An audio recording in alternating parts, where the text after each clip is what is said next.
Hello everyone and welcome back to our Ming series here. In the beginning of this episode I'm going to go over a couple things that I did not go over in the first episode, mainly our military icons, which you can see right here, and well, I guess we'll just jump into it. So you probably noticed these in the first episode. These are military stacks, and this tells you how many troops are in that stack. So this number actually is representing 6,000.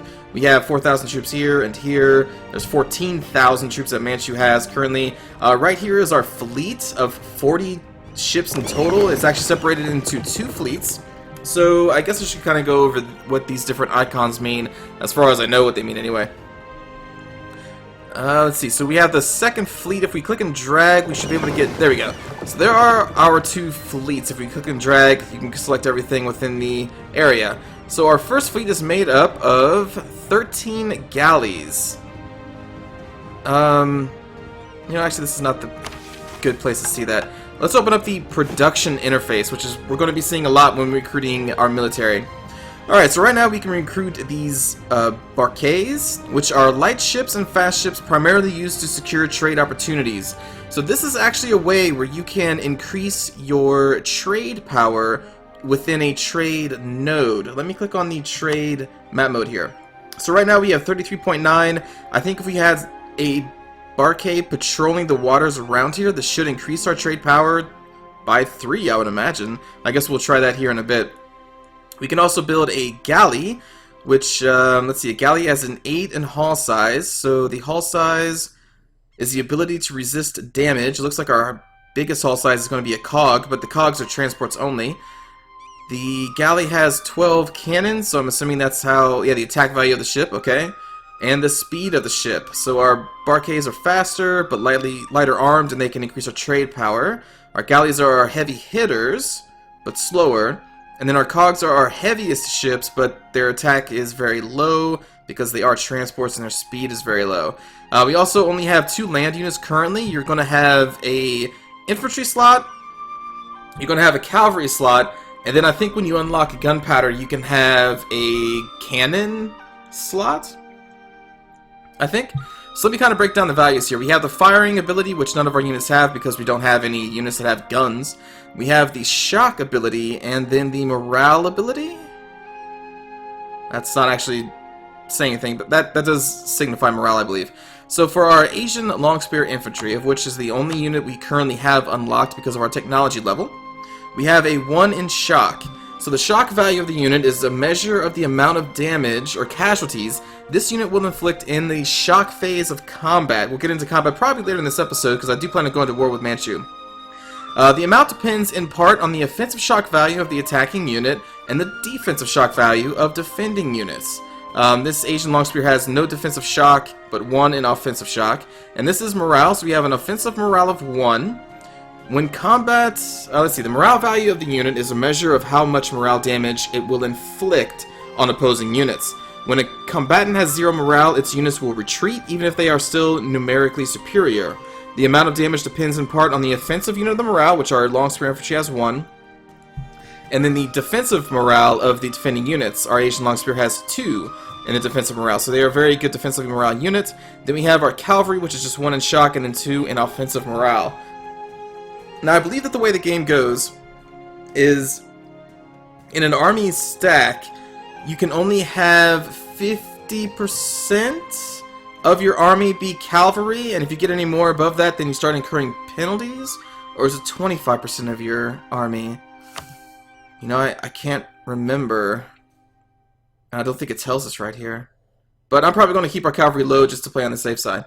Alright, so these are the units that we can recruit. Then we also have mercenaries, and the good thing about mercenaries is, well, the bad thing is that they cost more, but they do not come from your country's manpower. So if you're very low in manpower and you still need units, you can recruit mercenaries for a very large cost.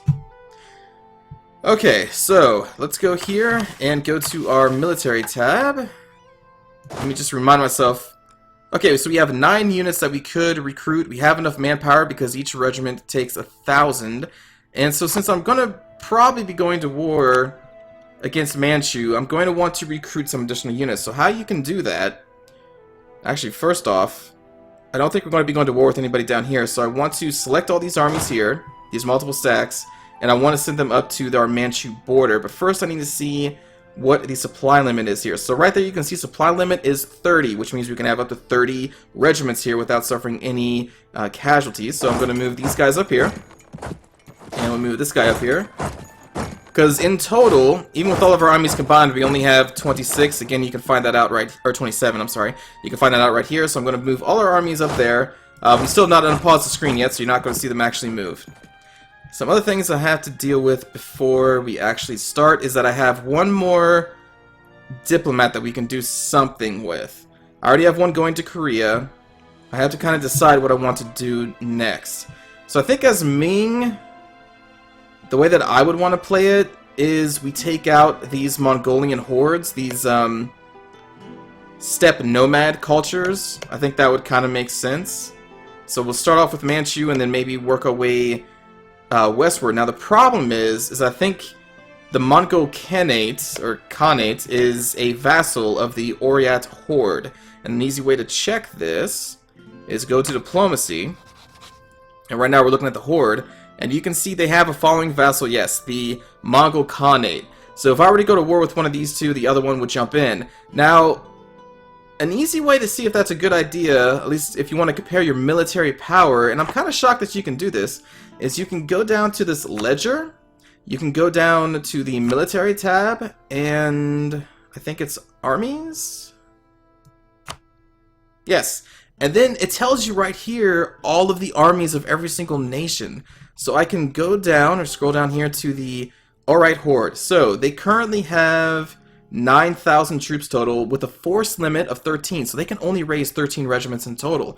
And even with the Mongols, which are listed right here, they have 6,000, but they only have a force limit of 8. So off the bat, I already know that I could have a potential larger army than even both of these guys combined, so it's probably a safe bet that I could take them out. And I find it kind of crazy that all this information is listed right here, of even nations that I don't think I've even discovered yet, right? Oh, no, I guess I do know of all of these nations, because I don't see Britain or France or anything like that. Alright, so of the nations you have discovered, you know something about. I guess you can see their information here, and then you can also break it down into... That's the only thing I've even looked at. I guess we can look at their navies. We could look at buildings of each nation, just the basic information of each country. But that's all available in this ledger tab. So I kind of know that I could most likely beat these two guys in a battle, even with them fighting against me. But anyway, so we have one more diplomat. So if I am going to plan a war against these guys in the near future, I need to make sure I have a claim, a reason to fight, like a justified war. And I don't think I have any claims against these two. Let me go back to our diplomacy tab of our own nation. Let's do view your own country. And let's see. So we do have a claim against Manchu and then Champa. So yes, I have no claims, no rights to initiate any kind of conflicts with these guys. So I think I'm going to first start off by having our one remaining diplomat go to, let's say, we'll go with the Mongol Khanate. Let's go to diplomacy. We'll go to fabricate claim. And we want to fabricate a claim against what province? Let's go in here. Let's do Zilangol, I guess. Do you wish to fabricate a claim? If we are discovered, they will be upset. They're already kind of upset against us, or with us. If discovered, we will gain +10 aggression expansion.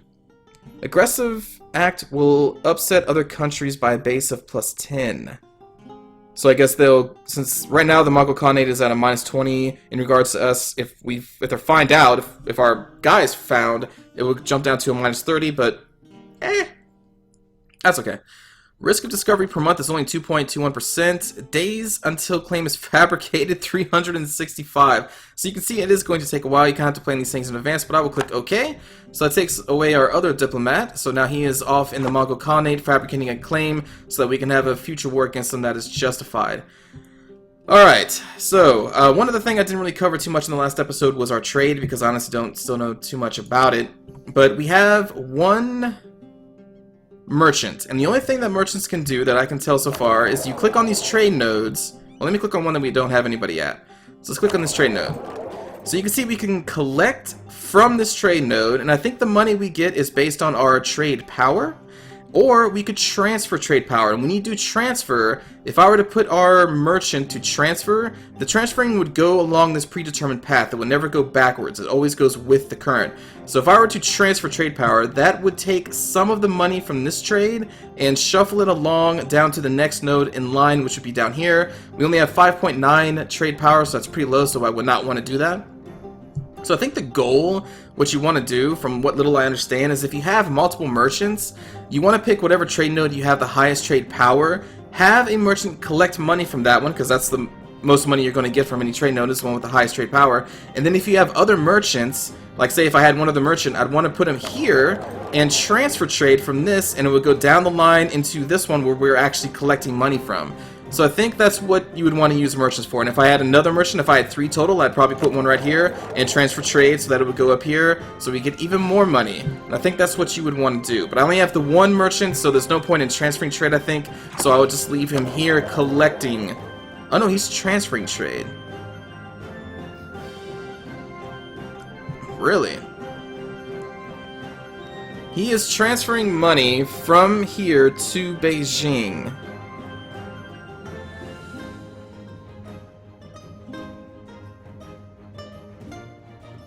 We are currently steering trade towards Beijing.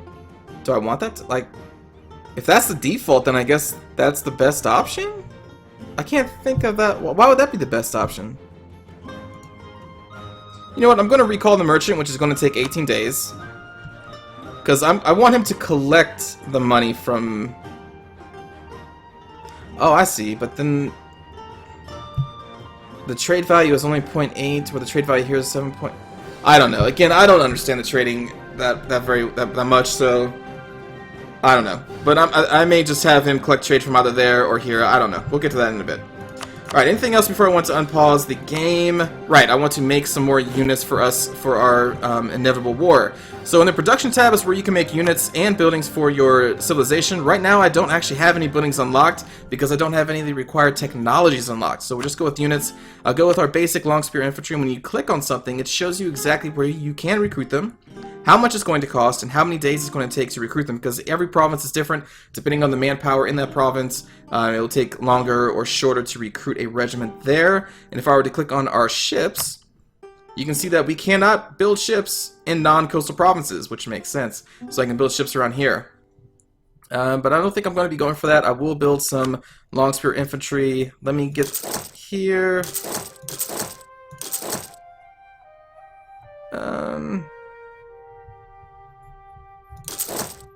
Yeah, and each one, how much do these things cost? They're 0.21 ducats per month, and they were costing me 10 each. That's not too bad. You have a lot of money. Let's do another one. Okay. So with that out of the way, now let me actually start by unpausing the game. Boom! We have now unpaused the game. So you can see that our armies... Whoa. Now it's auto-saving. Let me pause again. What's going on here?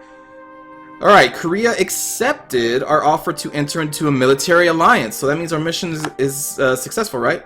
Yep, we have completed our mission. We have gained 10 prestige and 25 diplomatic power, reflected right there and right there. So I'll click OK. That's excellent. Regrettably, we have lost our... Oh. Wow, so we lose our claim against Manchu right off the bat. As soon as you unpause the game. That's not good. Well, knowing that, we no longer have a legitimate claim to Manchu, I'm going to come back here, and I'm going to cancel the claim against these guys so that I can bring our diplomat back home, and I'm now going to send this diplomat back to Manchu and form a new claim against them. Because right now, if I check my own diplomacy, I have no claims against Manchu, yeah. Oh, right, and then there's these rivals. Okay, I forgot about this too. So you can have up to 3 rivals. And the nation you have a rivalry against, it tells you exactly what you get for that. You get plus 25% prestige for defeating that rival in battle. You get plus 20% spy offense, and then minus 33 diplomatic power cost for demanding provinces from them in a peace deal. So the way the war happens is, you have a war. If you are on the winning side, you can sue for peace. And then you can make a peace deal, like give me this land, give me that land. And so against your rivals, you can basically claim more and ask for more in a peace deal. So I'm actually going to make Manchu a rival, because I know that I want to go to war with them. Manchu. Okay, and I believe that takes 10 diplomatic power to do. No other people I really want to go war with right now, so I won't put any other rivals. And I think also it has a diplomatic effect. So any country you have a rival against, if another country, let's say the Mongols, have a rivalry against these guys as well, then your diplomacy between you and that country that has a rivalry with the same country will increase. Kind of like the enemy of my enemy is my friend kind of thing. So I'm going to make them a rival so I get bonuses to fighting them. And let's keep playing. Oh, right. Our mission is done, so we now need to select a new mission. The enemy of our enemy. That's timely. Let's see. The enemy of our enemy is Oryat Horde, so they should be our friend. We need to get the Oryat's Horde opinion of us to at least 125. And if we do, we would gain 5 prestige and more diplomatic power. Huh. Claim our rival's province, Haishi. Right there. That is already something I'm going to do anyway. So I think that's probably what we're going to do. In fact, let me accept this mission right now. Okay, so that's the mission that we are currently on. Too many diplomatic relations. What?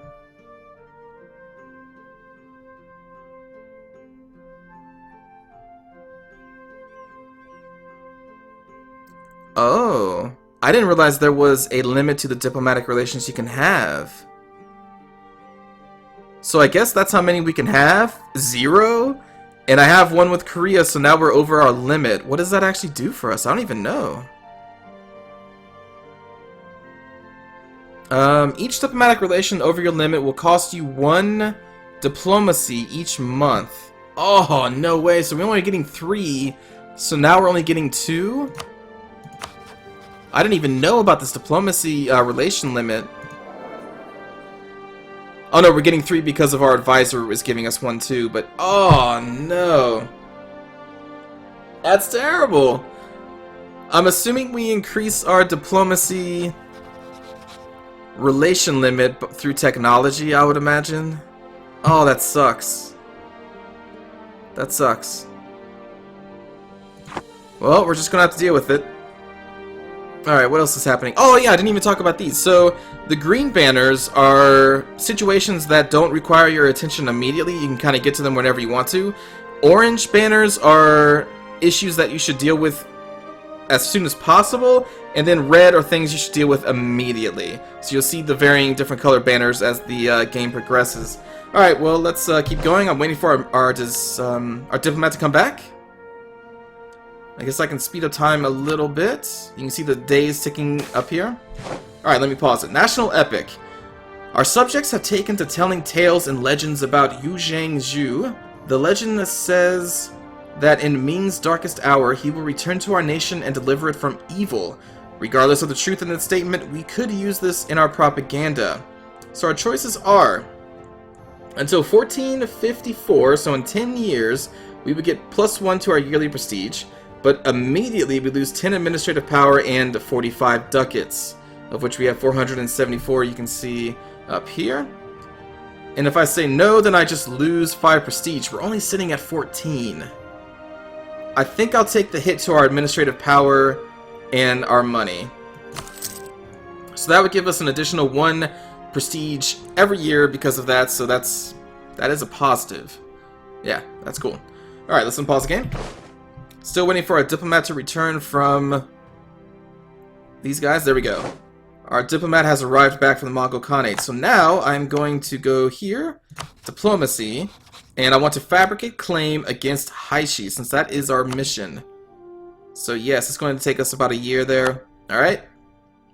So there we go. Our diplomat is now off trying to fabricate a claim. Our armies are still marching up here. I have unpaused the game. Our diplomat has arrived back home from Korea. Oh yeah, okay, so this was the diplomat. Oh right, I forgot he was going to come back. Right, that makes total sense. Because he was just there to make an alliance. Okay, so we have another diplomat. I guess we can go back and continue to fabricate a claim here, or I can just try to raise our relations with another nation and show you how to do that. Well, let's see. Korea is really happy with us, but it could be better. So let's go back to diplomacy. We have recently sent a diplomat, so we cannot send another until the 12th of December. Okay, well, we'll just wait then.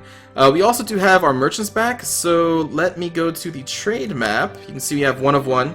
And there's a higher income here, so I'm going to click on this and do collect trade. Because I have no idea what the heck I'm doing in terms of trading, so I think this makes sense. I'm going to send him, so there we go. He's going to be doing that. And we do have our ships. I forgot to go back into this. So, our fleets. We have 2 fleets. This fleet is 13 galleys, which I think are our main warships, and 16 transports, which each transport can transport. Each transport can transport. Yeah, I just said that. They can have 1,000 troops per transport. So we now have the capabilities of transporting 16 troops overseas.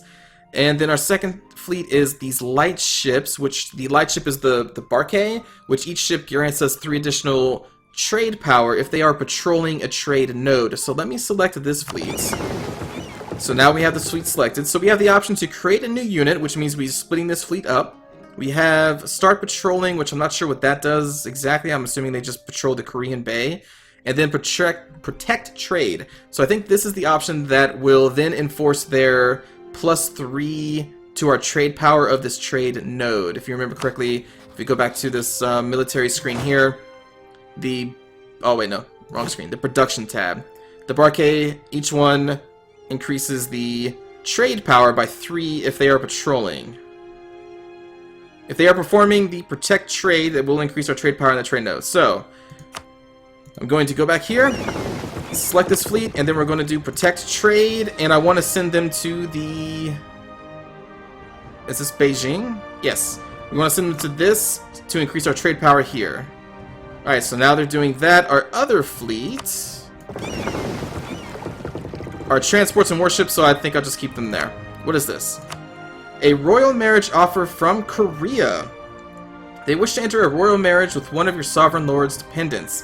This will bring our 2 countries closer together. Our legitimacy will change by -2, so it'll drop down to 98 when signing the deal due to their inferior prestige and legitimacy. Having 1 royal marriage will have the following effect on our country. We'll get +0.1 yearly legitimacy, and our chance of an error is increased by 5, and I'm assuming it also increases our relations. So I will click accept, because I want to be Korea's best friend. Let me now go back to this map. We'll click on Korea. Yes, they are now at +96. That's pretty awesome. Alright, but I wanted to send our diplomat over there. Is it, oh, well it's not December 12th yet. Let me unpause the game, wait for this to go up to December 12th. What's this? My Emperor trading in tea happened to us. Advisor costs -33%. Okay. Trading in Chinaware has happened to us. Yearly legitimacy 0.25. So I guess we're trading in Chinaware. Which, I didn't go over this either, but each province, you can see in the bottom right hand corner, has different goods that it makes. So this is making fish, which is 1.44. I'm assuming that's how much money we're making from that. Here's Chinaware, which is giving us 5.76, I think. With supply at 38% and demand at 73%. I don't have a good handle on exactly what all that means. Excuse me. But yeah, I didn't go over that. So yeah, every single country or province makes something else. They don't all make the same thing. Like here we have iron. But again, I don't know exactly what that's doing for us. I'm assuming the money value here, the current price, is how much money we're making off of it. Maybe, but I could be wrong there. Alright, let's unpause the game. Good God. We have gained the trade dispute, casus belli against Manchu. No way. They are threatening our trade, so this is a claim. So now we can go back to our diplomacy screen, and you can see that, oops, let's view our country here. That under our... Here we go. That's our claims. We now have a trade dispute against Manchu. So, I could now have a legitimate war against Manchu. So let's just see what this is like. Let's go to, oh, but I don't have... I can't declare... Oh, I can't send a diplomat up there until the 26th of December. But can I still click on that? I can't. Shoot. Well, we do have a claim against Manchu, but it's not the one I want, I think. So we'll just unpause the game. I'm going to get up to the 12th of December so I can send a diplomat back to Korea. Okay, so we should be able to go to diplomacy. There we go. Alright, so we have our one diplomat open, as you can tell from up there, and I want to increase our relations. So relations action, we can have our diplomat just stay there, and they will eventually increase the relations to the maximum over a period of time. So I want to do that. I'll send our diplomat. There we go. Okay. And I guess if I wanted to try and declare war with Manchu, I would have to recall our diplomat that's already there, and then send him back to declare war. That's how that works, I think. Okay, our armies are still moving up the coast, trying to gather in Liaodong. So let's increase time to 3, because not much is really happening. Ah! And now our army that we recruited at the beginning of the game, they have now been recruited, so I will send them... let's send them to Laoji. And right here, I guess I can go over this quickly, the little green bar is this army, or this regiment's morale. When that drops down to 0 in a fight, when that drops down to all red, you lose the fight. So, keep that in mind. Unpause the game. We're now in 1445. Influenza.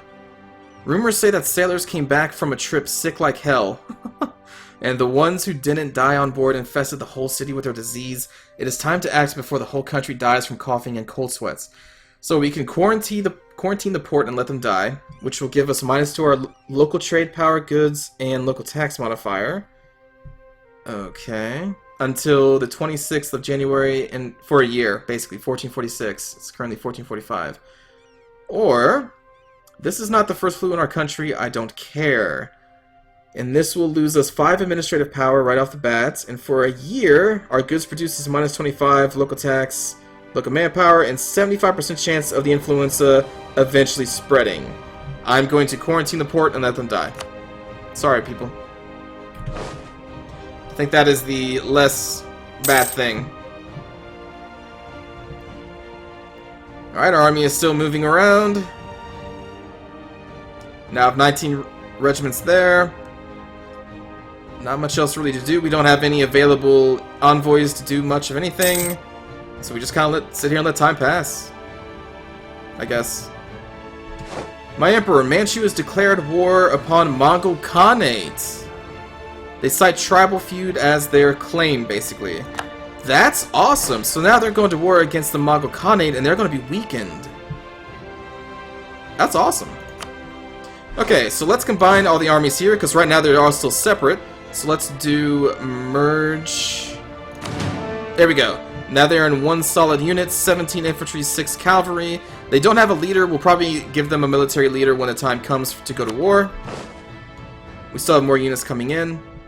It is now auto-saving. So we can kind of watch and see how this war progresses.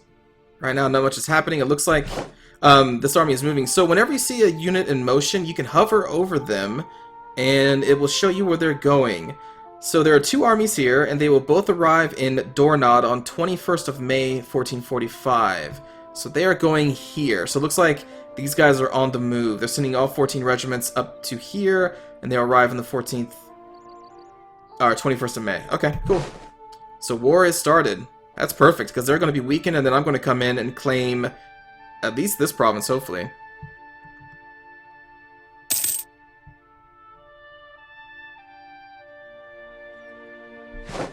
Huh, and you know what? It may be good, because you can see we have our one fleet here full of light ships protecting our trade route. Our other fleet, though,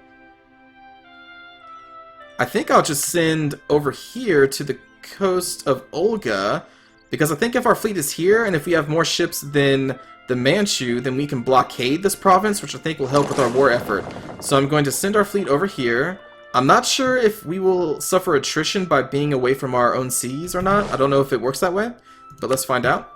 So now this fleet is on its way. You can see it moving there.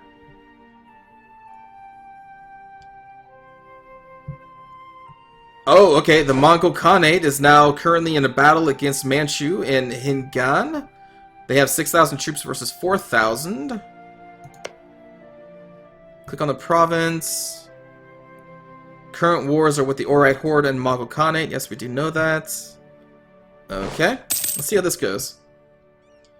You can see that they are trying to get a cavalry regiment from Haji into Hingan, I guess, to help with this fight. Alright, so now these guys have low morale, therefore they will arrive in Neguta on the 11th of July. So it looks like the Manchu lost his first fight, so now, since their army is retreating, this army is now sieging the province. You can kind of tell, I think, with the cannon there. Yeah. Okay, so it looks like Manchu lost their first fight. That's too bad for them, but I think this is a Manchu army right here, right? No, that's Oryat Horde. So Oryat Horde is now also walking to Hingan to support their vassal, and they have 9,000 troops heading there. Oh, man. Manchu is going to be wrecked. Here we can see Manchu sending up some reinforcements. It looks like they're going to be fighting... Oh, they are fighting. Here we go. But the Mongol Khanate with their units... Oh, well...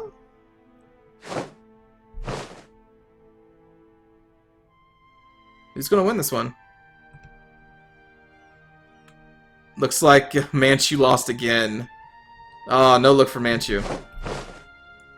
Too bad for them. Alright, so what am I doing? I still have no envoys to do anything. So I think I just continue to let time pass. Because I want to wait for our claim against Haishi to happen. Because the current claim that we have right now... let me see if I can check real quick.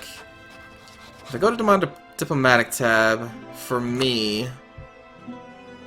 Yeah, so I have a trade dispute. What does that exactly do for us? I can't tell. Shit. Because different claims kind of do different things. I think the trade dispute, the goal of that war, if we were to start a war based on trade dispute, is to get trade... to transfer trade from Manchu into our realm to kind of make our economy better. And that's not what exactly I want. I want to take this province for our mission. So I want the fabricated claim against this province so that we have a legitimate war to take it. So I don't really want to have our war starting based on the trade. Okay, so here, our fleet here is suffering from attritional damage. I forgot to look at the supply limit. So supply limit is reached. There's only 150 ships that can be supported in the coast of Olga, and I guess when you combine with the other fleets here, we have maxed that out. So now we're suffering from attritional damage. You can see we actually have damage now, so that was a bad idea. I forgot to look at the supply limits. So you know what? Let's send these guys back to a friendly port. I think this is a port too. Let's just send them here. And hopefully they will repair themselves. If I had kept them there, then these ships would eventually just be destroyed. So I'll unpause the game. They will now head back home. I'll repair them and maybe send out a smaller fleet next time. Revolt in Shin... Is Z pronounced with... Or is X pronounced with a Z or like a Ch? I can't remember. I think it's Zishuan Bana? High taxes and cultural and religious differences have caused unhappiness among our citizens. If this continues, it will drastically affect the stability of our nation. Okay, so where are they rising at? Where is that province? It's going to be down here, maybe? There it is. Yeah, because we do have cultural differences down here, or religious differences, because I think these provinces are still Buddhist, and you can actually see our missionary right here trying to convert this province to our beliefs of Confucianism. So anyway, we can ignore them, and if we do, 8 regiments will rise up in revolt in this province, or we can lower taxes, which will take effect until the 1449, and the local tax modifier will go down by 10%, and they will lose 2 prestige. Or I will lose 2 prestige. I do not want to lose any prestige, and I have enough forces that aren't doing anything. The problem is they're on the opposite side of our empire, but that's okay. I'm going to ignore them, so we can actually see a fight. So, there are the rebel troops. So, nationalist rebels want freedom for their people. They are well led and equipped, but will tend to stay in a province of their own culture. So right now, I have no troops here, so these rebels are laying siege to our province. And you can see that here, dictated by this little castle icon and this. Now, I don't understand the siege mechanics totally yet, but I know that when this number goes into the positive, like 40 and 50%, that's when the attacking army will generally take control of that province. At negative 49, I have a lot of time to move troops down there to fight them off. That's all I really know about the sieging, is when this is in positive 40 and 50%, they can take it over. So I will immediately... Let me see. Hold on. What's the supply limit of this country? I can't see it? I need to know how many soldiers I can send here without suffering attrition damage. I wonder why... It usually shows us a supply limit. Maybe I have to select the army first. Ah, okay. So I had to select the army first. Alright, so it's a supply limit of 17. So... Well... Let me do this. Let me merge these two armies together, and then I will split them in half. There we go. So we have 10,000 infantry and 4,000 cavalry, which would be more than enough to take out these rebels, and also will be under the supply limit of 17, so we won't suffer attritional damage. I will right-click, and you can see the arrow. They are now on their way, and I guess this will be a good time to show that you can how you can hire a leader. So I will click on No Leader, and right now I could actually have our ruler lead this army, but if a ruler is leading, they have a chance to die in battle. For us... Actually, for us, that may not be a terrible thing. If we go to our government tab, because our heir has a strong claim to the throne, and actually has better stats with 112 instead of 111. But I'm sure there's some negative if your emperor dies in battle. I'm sure you get some kind of negative that I just don't know about, so I won't do that. Let's go back to the army. Which one is it? This one?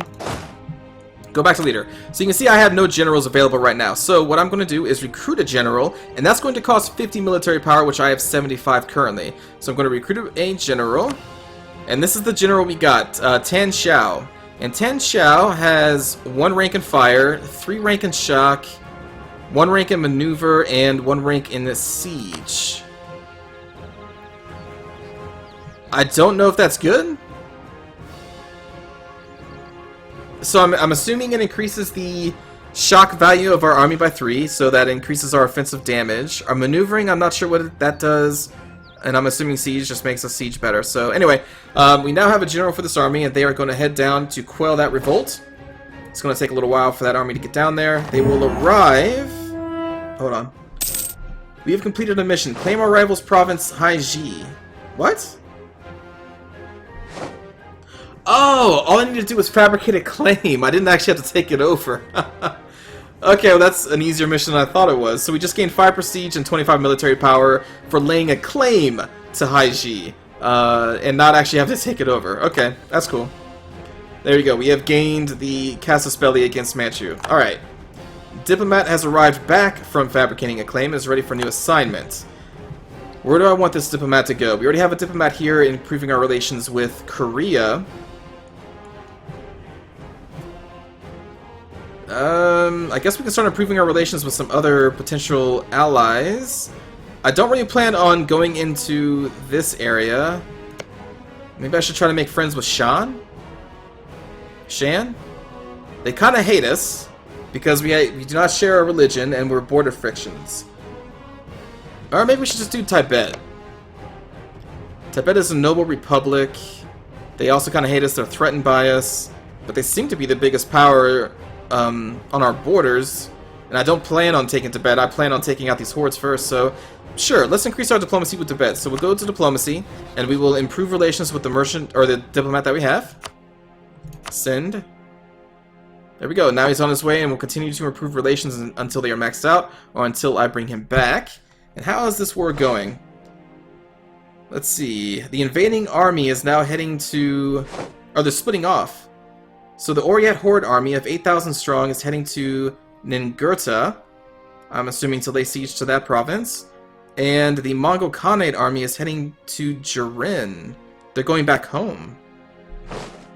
Interesting. Because they didn't actually take this province over yet. If they did, that you would see these lines in their color, showing that this province is contested. But anyway, let's speed up time a little bit more because after the fight with the rebels is done, I'm probably going to end the episode. You can see down here that their siege is still going pretty crappy because it's at minus 49%. Okay, So something else I do know is that when this green bar fills, there's a roll that happens. You know, let me click on this. It should explain here somewhere. Okay, here we go. So each time a siege phase happens, a die 1 to 14 is rolled. So each time this green bar is filled, a die is rolled, and the results of the roll are as follows: supply shortage for the defenders on a 5 to 11. A food shortage on a 12, a water shortage 14 to 15.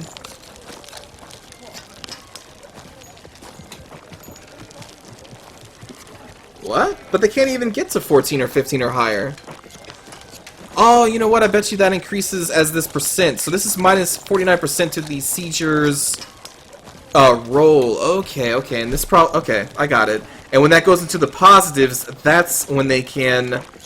That's why it makes sense. So when it's in the positive 40s and 50s, it's adding 40 to 50% to this die roll, which allows us to get the chance of rolling a 20, and then we surrender. Okay, I got it now. I hope that makes sense to everybody. Let's unpause the game. When are they going to arrive? Let's see. We'll arrive in the 12th of March. Oh, that's pretty soon. Oh, that's arriving in Sinshan. Okay, never mind. Oh my goodness. Renovating a pagoda. A Tang Dynasty pagoda is one of our provinces has fallen into disrepair after several years of neglect and maintenance, and now a local official has requested funds to restore the pagoda. The official in question is related to the bureaucrat faction, so any money spent on the pagoda will also be money spent on the bureaucrats. So I can, oh my goodness, lose 300 ducats and gain 6 prestige, and the bureaucratic faction would gain influence. Or I will lose 4 prestige, and the bureaucratic faction will lose influence. I have a lot of money. I mean, we have 857. We're still getting a lot of money each month, so I suppose I can do this to gain prestige, because prestige is also pretty damn important, so we will restore the pagoda. Alright, let's continue. You can see that now the sieger's rolls are at a minus 21%, so it is getting higher, but we are going to be able to take them out here in a bit. Alright, now we are actually fighting, so let's slow this down a little bit.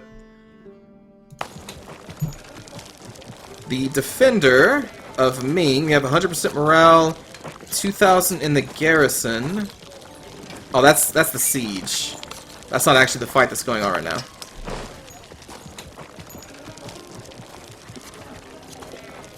But you can see the attacker's morale is dropping, and when the morale drops to 0, they lose. Kill them! You can see our morale is still pretty high, because that's us on the left.